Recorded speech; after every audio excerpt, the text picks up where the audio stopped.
우리 함께 인사하겠습니다. 잘 나오셨습니다. 하나님의 은혜가 풍성한 한가위 되십시오. 사랑하고 축복합니다. 사랑하고 축복합니다. 어떤 청년이 어머니의 무덤가에 가서 하루 종일 엎드려 울다가 깜빡 잠이 들었습니다. 그리고 꿈을 꾸게 되었는데 자기가 갑자기 허리가 굽고 머리가 하얗게 센 백발의 노인이 되어 있는 것이었습니다. 그 청년은 깜짝 놀랐습니다. 갑자기 내가 왜 이렇게 되었지? 내가 언제 이렇게 노인이 되었는가? 그동안 내가 뭐라 했단 말이지? 내가 젊었을 때 무엇을 했나? 이런 생각이 갑자기 들어오게 되었습니다.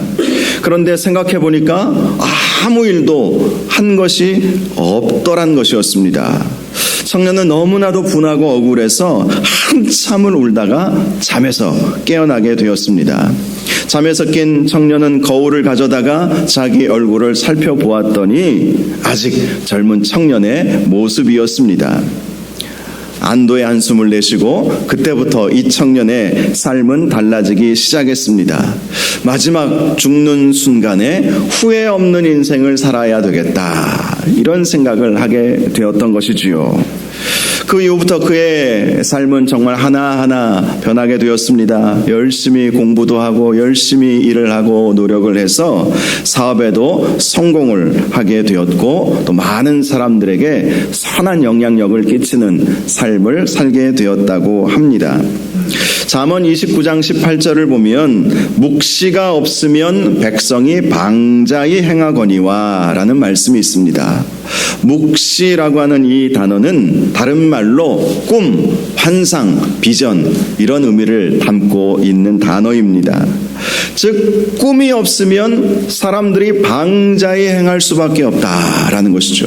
꿈과 비전, 환상이 없으면 삶을 대충 되는 대로 살아갈 수밖에 없다는 것입니다. 그래서 이런 유명한 말이 있죠. 비전이 있는 민족은 망하지 않는다. 꿈이 있는 사람은 망하지 않는다라는 것입니다. 오늘 본문부터는 야곱의 11번째 아들인 요셉을 중심으로 이야기가 전개되어 가고 있다는 것을 여러분들은 발견하실 것입니다. 요셉이 누구입니까? 요셉은 아버지의 너무나도 많은 사랑을 받았습니다. 이 요셉의 어머니는 라헬이었죠. 라헬이 베냐민을 낳다가 죽었기에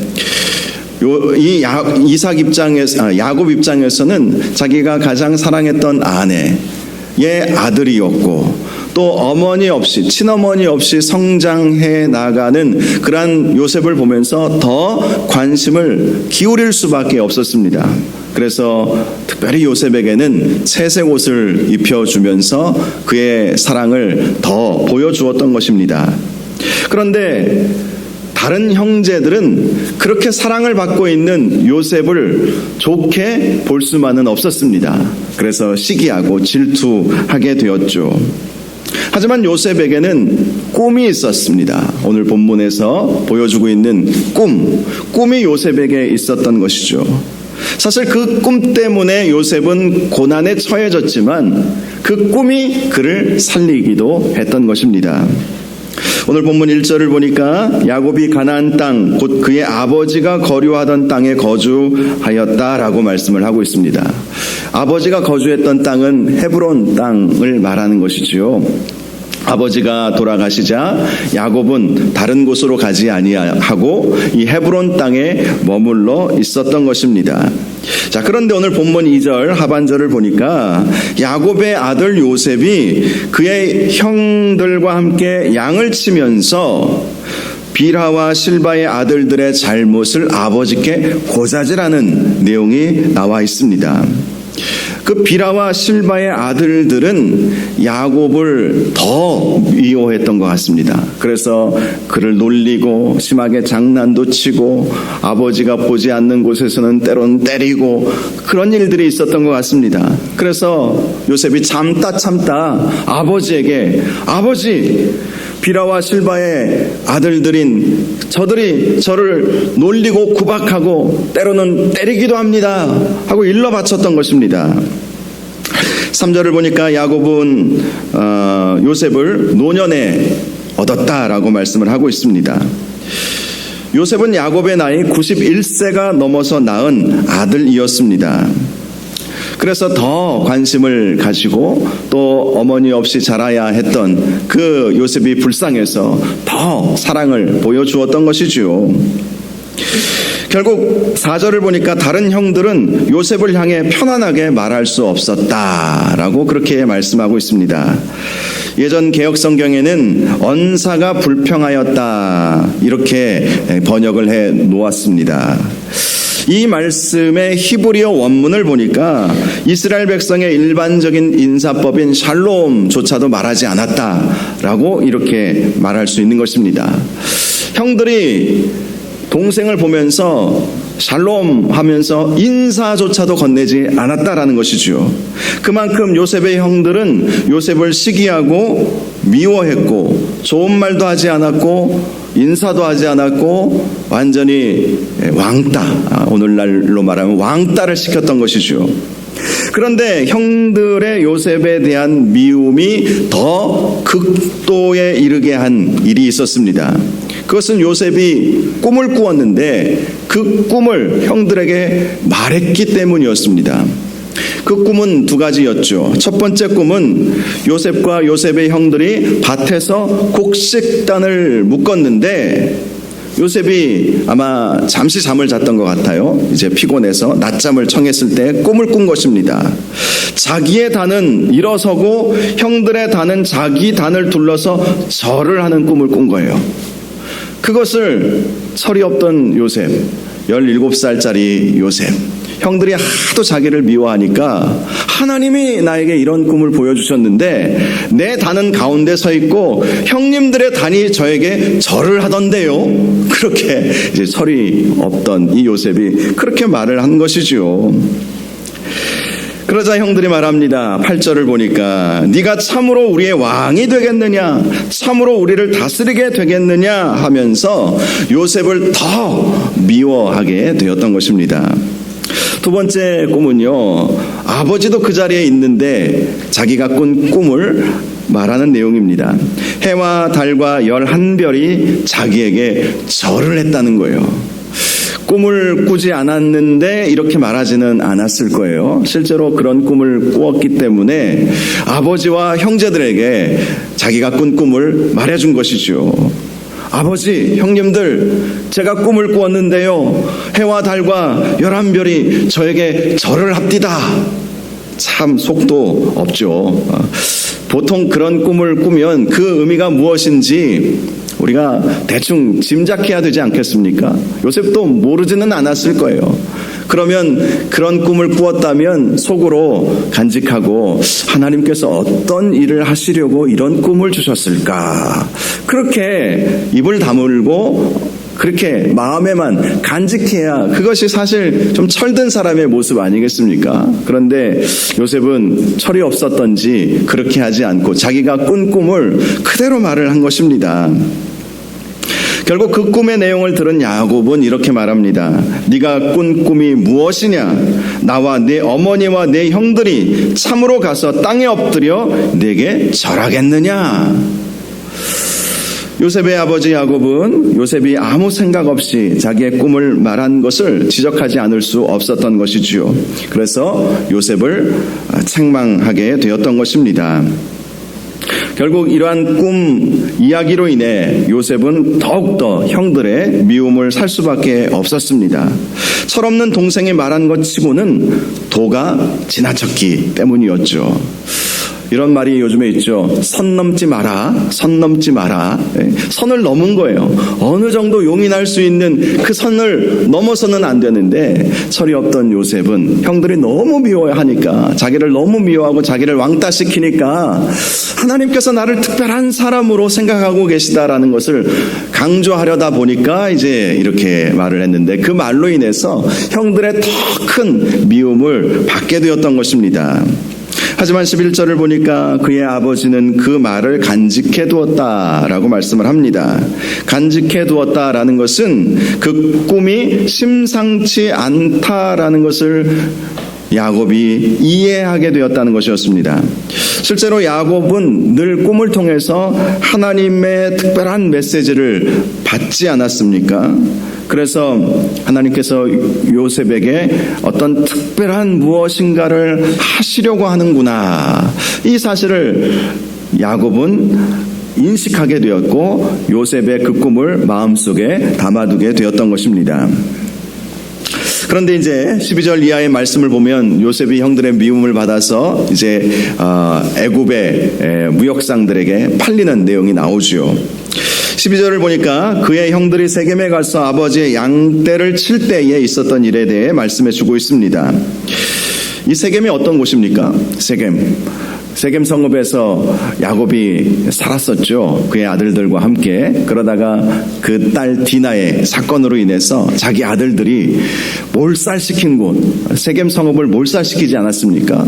세겜 성의 주장 세겜과 그의 아버지 하몰이 야곱의 딸 디나를 아내로 맞이하게 하기 위해서 함께 우리가 통혼하고 한민족을 이루자라고 이야기했을 때 야곱의 아들들이 제안을 하지 않았습니까? 할례를 행하라. 우리처럼 할례를 행하면 우리가 당신들과 통혼하고 한민족이 될 수 있을 것이다. 그리고 이제 할례를 행하게 했어요.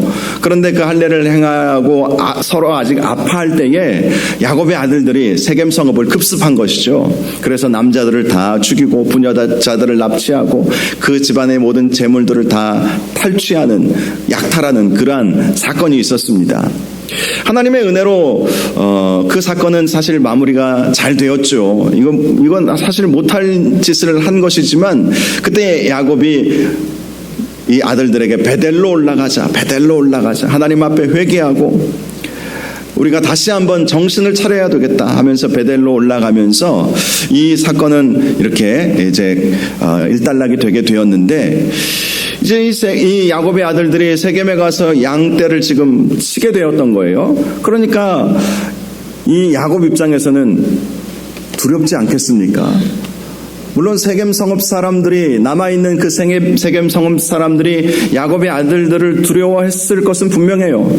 하지만 혹시라도 불미스러운 일이 발생하지 않을까 하는 마음이 야곱에게 분명히 있었을 것입니다. 그래서 요셉에게 말을 하죠. 네 형들에게 가보라는 거예요. 세겜에서 양을 치고 있는 네 형들에게 가서 그들의 안부를 한번 보고 와라 라고 그렇게 명령을 내렸습니다. 그러자 요셉은 아버지의 명령에 따라서 내가 그러하겠나이다 하면서 세겜으로 가게 되었습니다. 그런데 야곱이 세겜 땅에 도착해 보니까 형들을 찾아볼 수가 없었어요. 그때 어떤 사람이 요셉에게 네가 무엇을 찾느냐라고 물어봅니다. 요셉은 내 형들을 찾아오니 청하건대 그들이 양치는 곳을 내게 가르쳐 주소서라고 다시 부탁을 합니다. 그러자 그 사람이 그들은 여기서 떠나 도단으로 갔다라고 알려주었습니다. 세겜에서 도단까지의 거리는 약 30km 떨어진, 아주 멀리 떨어진 곳이었습니다. 고고학자들의 연구에 의하면 이 도단이라고 하는 지역은 세겜 땅도 목초지였지만 더 넓고 더 풍성한 풀들이 많은 곳이었다라고 그렇게 말하고 있습니다. 그래서 이 요셉의 형들은 세겜 근처에서 양을 치다가 그 양떼를 이끌고 도단까지 가게 되었던 것이지요. 요셉은 그 사람의 말을 따라서 도단으로 이제 가게 되었습니다.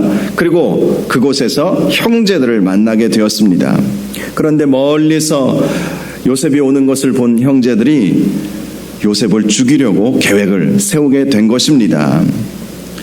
요셉은 멀리서 요셉의 형제들은 멀리서 요셉이 오는 것을 보면서 꿈꾸는 자가 오는도다 이렇게 말하면서 이제 어떻게 하면 저 요셉을, 아버지의 사랑을 독차지하고 있고 또 우리를 자꾸 무시하고 또 자기 꿈을 이야기하면서 우리가 자기 앞에서 절을 할 거라고 그렇게 말하는 저 요셉, 저 꿈꾸는 자가 오는도다. 저놈을 어떻게 할까? 어떻게 죽일까? 이런 논의를 형제들이 하게 되었던 것이죠. 헤브론에서 세겜까지 100km 정도 떨어졌고요.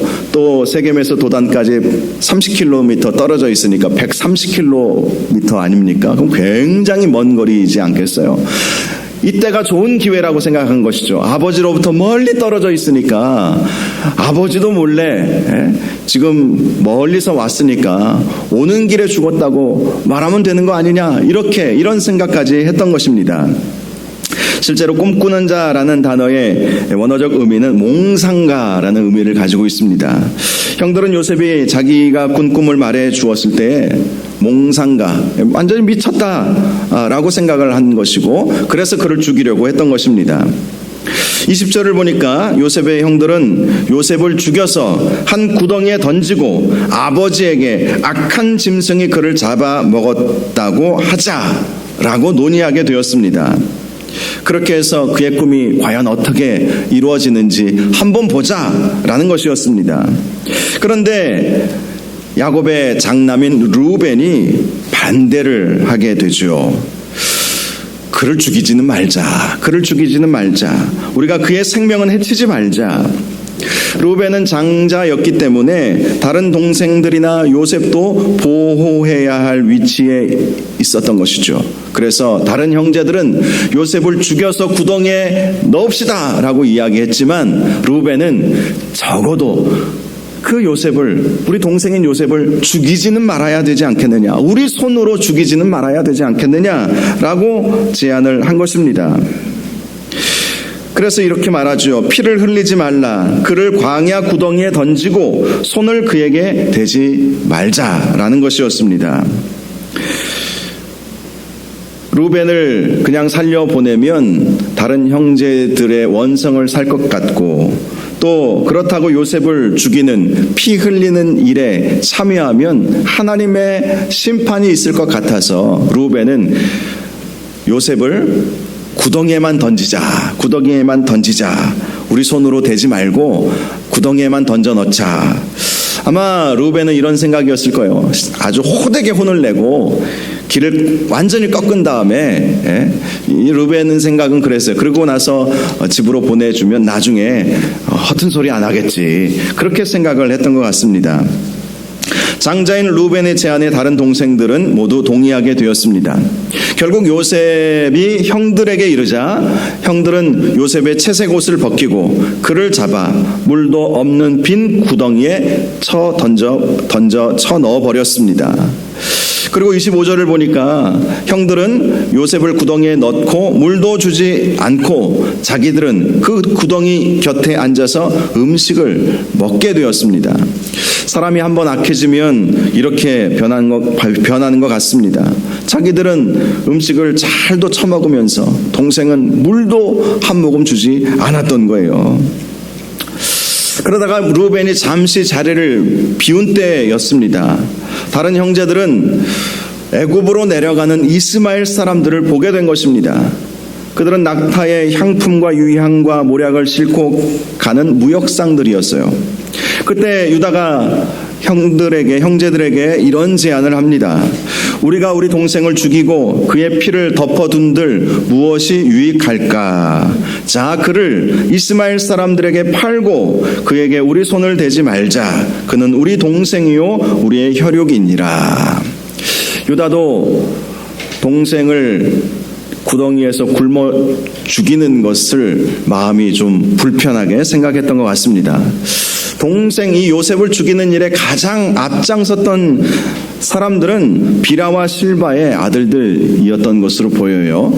왜냐하면 비라와 실바의 아들들이 요셉이 그들을 고자질하지 않았습니까? 그때부터 이제 이 앙심이 아주 깊었던 것이죠. 그래서 언젠가는 저놈을 죽여야 되겠다 이런 생각을 하게 된 것이고, 지금 물론 다른 형제들도 요셉을 미워하기는 했지만 이 요셉을 죽이는 이 일에 가장 앞장섰던 사람들이 비라와 실바의 자식들이었던 것 같습니다. 결국 유다의 제안에 다른 형제들이 동의해 주어서 결국 요셉을 이스마엘 상인들에게 은 20을 주고 팔게 되었습니다. 당시 성인 남자를 노예로 팔 때에는 은 30의 거래를 했다고 합니다. 그런데 요셉을 싼값에 넘겼던 것이죠. 혹시 안 사갈까봐 20에 넘겼던 것으로 그렇게 볼 수 있습니다. 그런데 루벤이 돌아와서 보니까 구덩이에 동생이 사라진 것이었습니다. 다른 형제들은 루벤이 요셉을 풀어주려 한다는 것을 잘 알고 있었기 때문에 루벤이 잠시 자리를 비운 틈을 타서 요셉을 팔아버린 것이죠. 요셉이 사라진 것을 안 루벤은 옷을 찢고 말합니다. 아이가 없도다, 아이가 없도다. 나는 어디로 갈까 하면서 슬퍼하게 되었습니다. 그는 집안의 장남으로서 형제들 사이에 일어난 불화를 해결하지 못한 것에 대한 심한 자책감을 가지게 되었던 것입니다. 결국 요셉의 형들은 요셉의 옷을 가져다가 숫 염소를 죽여 그 옷에 피를 적시고 그 채색 옷을 아버지에게 다른 인편을 통해서 보내주었습니다. 우리가 이것을 발견하였으니 아버지의 아들의 옷인가 보소서. 시치미를 뚝 떼고 자기들이 하지 않은 것처럼 이 요셉을 팔아버려 놓고 요셉이 자기들에게 오는 길 가운데에 이 짐승에 의해서 찢겨 죽임을 당한 것처럼 아버지를 속이려고 그 아버지의 아들 요셉의 옷에 이 피를 묻혀가지고 우리가 우연히 이것을 발견했는데 가만히 보니까 이 요셉의 옷은 아주 특별한 옷이었잖아요. 채색 옷. 채색 옷이니까 우리가 우연히 이걸 발견했는데 이거 아버지의 아들의 옷인지 한번 보십시오 하고 그것을 보내준 것입니다. 정말 철저하게 아버지를 속이는 아들들의 모습을 보여주고 있는 것입니다. 이렇게 속임을 당한 것은 어찌 보면 인과응보의 원리와 같이 자기가 아버지를 그렇게 속인 적이 있었기에 자기 아들들에 의해서 자기도 속임을 당한 것이라고 할 수 있습니다. 야곱도 아버지를 속이려고 숫 염소를 잡아서 요리를 하고 또 염소 털로 형 에서로 가장하지 않았습니까? 그래서 아버지 이삭의 장자의 복을 가로채 버린 일이 있지 않았습니까? 그 일들에 의해서 결국 형과의 불화도 있었고 이 바단 아람에서 20년간 정말 삼촌 라반에게 온갖 수모를 당하고 그런 일들이 있었지만 그 아들들에 의해서 야곱도 그렇게 철저하게 속임을 당하게 되었던 것이죠. 야곱은 그 피 묻은 채색 옷을 보면서 요셉이 죽은 것으로 알 수밖에 없었습니다. 그래서 자기 옷을 찢고 굵은 배로 허리를 묶고 오래도록 그의 아들을 위하여 애통하게 되었습니다. 35절을 보니까 아버지가 식음을 전폐하고 슬퍼하고 있다는 소식을 듣고 아들들이 찾아와서 그제야 찾아온 거예요. 그제야 찾아와서 아버지를 위로했다고 말씀하고 있습니다. 그러나 그 아들들의 위로는 거짓 위로였죠. 정말 아버지를 속이려고 작정하고 거짓 눈물을 흘린 것입니다. 악어의 눈물이라는 그런 말이 있잖아요. 악어의 눈물. 악어가 어떤 짐승을 잡아 먹으려고 할 때에 눈물을 흘린다잖아요. 근데 속으로는 맛있게 먹으면서 겉으로는 눈물을 흘리는 모습. 이게 이제 거짓 웃음을 악어의 눈물이라고 말하지 않습니까? 정말 이 아들들의 모습을 보면 악어의 눈물을 흘리는 것이었습니다. 정말 그들이 뉘우쳤다면 아버지가 식음을 전폐하고 저렇게 누워 계시고 정말 계시는 것을 안타까워했다면 아버지에게 사실 그대로 말씀을 드리고 저희가 잘못했습니다. 동생 요셉을 찾아오겠습니다. 하고 애굽으로 갔어야 맞습니다. 그런데 어쩔 수 없는 것처럼 그들은 아버지를 속이고 아버지 앞에서 거짓 눈물을 흘렸던 것이지요. 결국 36절을 보면 애굽으로 끌려간 요셉은 바로의 신하 친위대장 보디발에게 팔리게 되었다라고 말씀을 하고 있습니다. 요셉을 산 이스마엘 무역상들은 애굽에 있는 보디발에게 요셉을 판 것이죠. 이로써 요셉은 17살이라는 어린 나이에 애굽에서 노예가 되는 고난의 삶이 시작이 되었던 것입니다. 어찌 보면 이러한 고난은 그의 꿈 때문이었죠.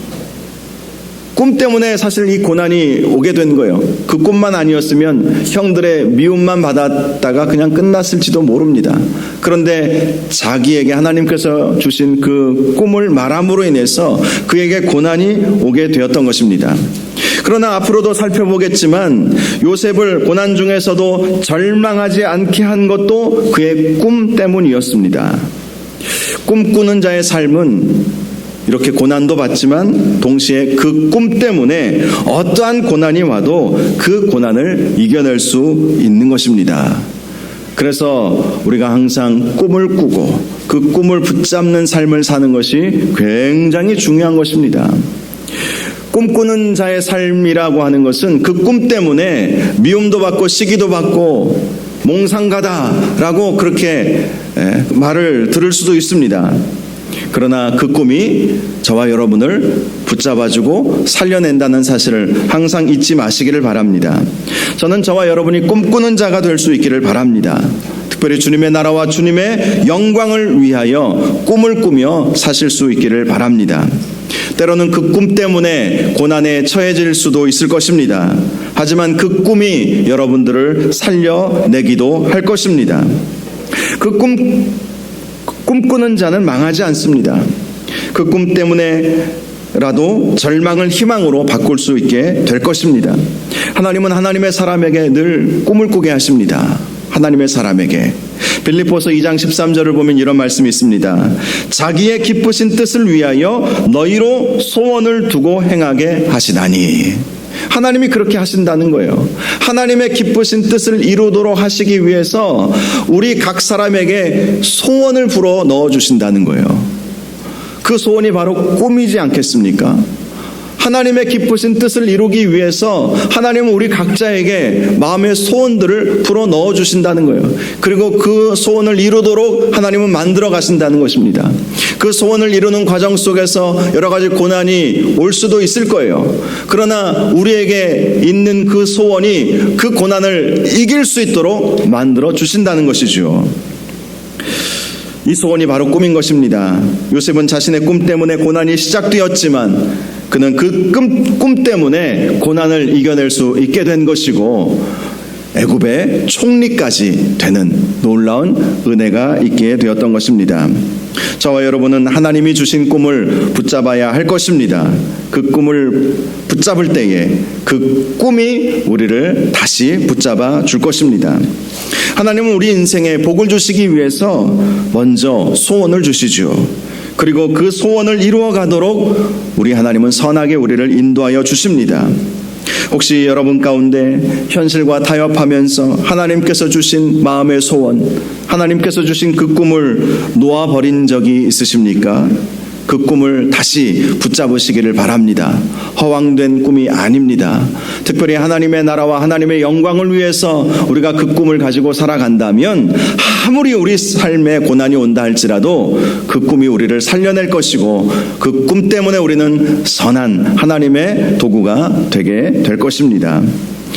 혹시 하나님께서 주신 꿈을 아직까지 발견하지 못하신 분들이 계십니까? 그렇다면 그 꿈을 발견하게 해달라고 기도하시기를 바랍니다. 꿈이 없는 백성은 방자히 행할 수밖에 없다는 사실을 꼭 기억하시고 하나님께서 주시는 소원, 하나님께서 주시는 꿈을 붙잡고 살아갈 수 있게 해달라고 늘 그렇게 기도하셔서 그 꿈을 향하여 나아가는 저와 여러분들 되시기를 주님의 이름으로 축원합니다. 이 시간 우리 함께 찬양 한 곡 부르고 기도하는 시간을 갖겠습니다. 내게 허락하신 시련을 통해 나의 믿음 더욱 강하게 자라납니다. 우리가 믿음으로 살아갈 때에 여러 가지 시련들이 올 것입니다. 우리가 꿈을 이루는 그 과정 속에서 쉽게 이루어지지는 않을 것입니다. 그러나 그 꿈 때문에 우리는 그 하나님께서 주시는 그 소원들을 반드시 이루어낼 수 있을 것이고 그 꿈 때문에 우리의 믿음은 더욱 강하게 자라나게 될 것입니다. 꿈꾸는 인생이 될 수 있도록 인도하여 달라는 마음으로 함께 이 찬양 부르고 함께 기도하는 시간 갖도록 하겠습니다.